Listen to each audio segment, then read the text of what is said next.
ڕاگەاندنی کومیتەی ناوەندی کۆمەڵە سەبارەت بە ئیدانەکردنی کوشتاری خەڵکی مەدەنی لە سەیرانگایەکی دەوروبەری زاخۆ لە هەرێمی کوردستان.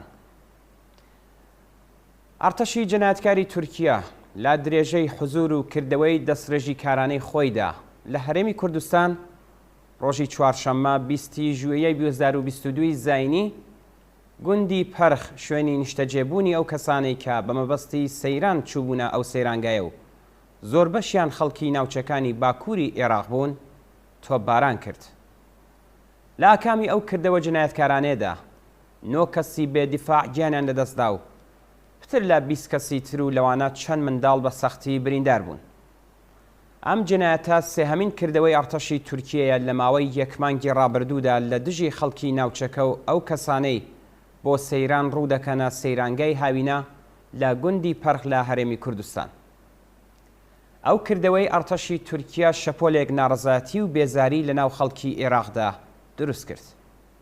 لە ناڕەزایەتی دژ بەو جەنایەتە ئاڵای تورکیا لەسەر باڵیۆزخانە و کونسولگەری و ناوەندە بازرگانیەکانی ئەو وڵاتە لە بەغدا و نەجەف لەلایەن خەڵکی تووڕە و ناڕازیەوە کێشرایە خوارەوە و بەرپرسانی دەسەڵاتداری عێراق بۆ دامرکاندنەوەی ڕق و تووڕەیی خەڵک لە ئاستی جۆرا و جۆردا کاردانەوەیان نیشاندا و ئەو کردەوەیان مەحکوم کرد. سەرۆکوەزیرانی ئەو وڵاتە هەیئەتێکی بە مەبەستی لێکۆڵینەوە ڕەوانەی ناوچەکە کرد.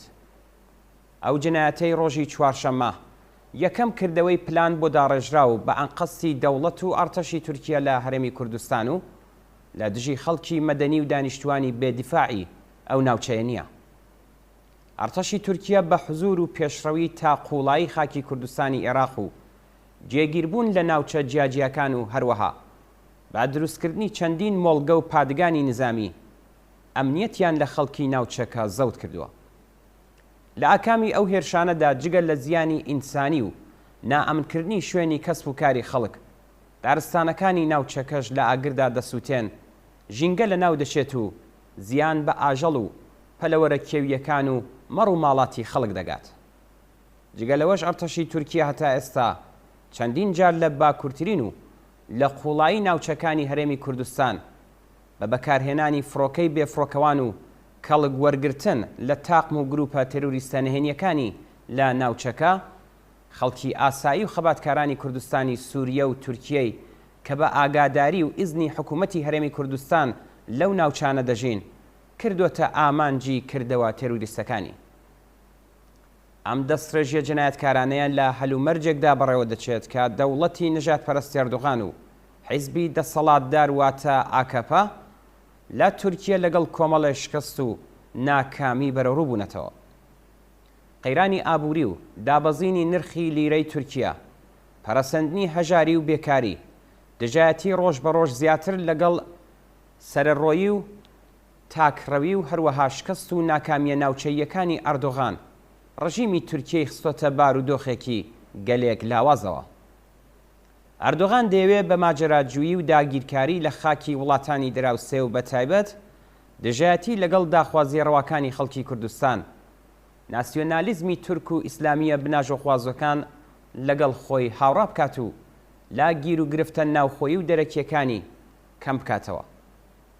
جنایەتی ڕێکخرا و ئاگایانە و لەوانە داگیرکاری و کوشتاری خەڵکی بێدفاع لە ناوچە کوردنشینەکان لە هەرێمی کوردستان و کوردستانی ڕۆژاوە کە بەردەوام و ئامانجدار دووپات دەبنەوە ڕێک لەم پێناوەدایە.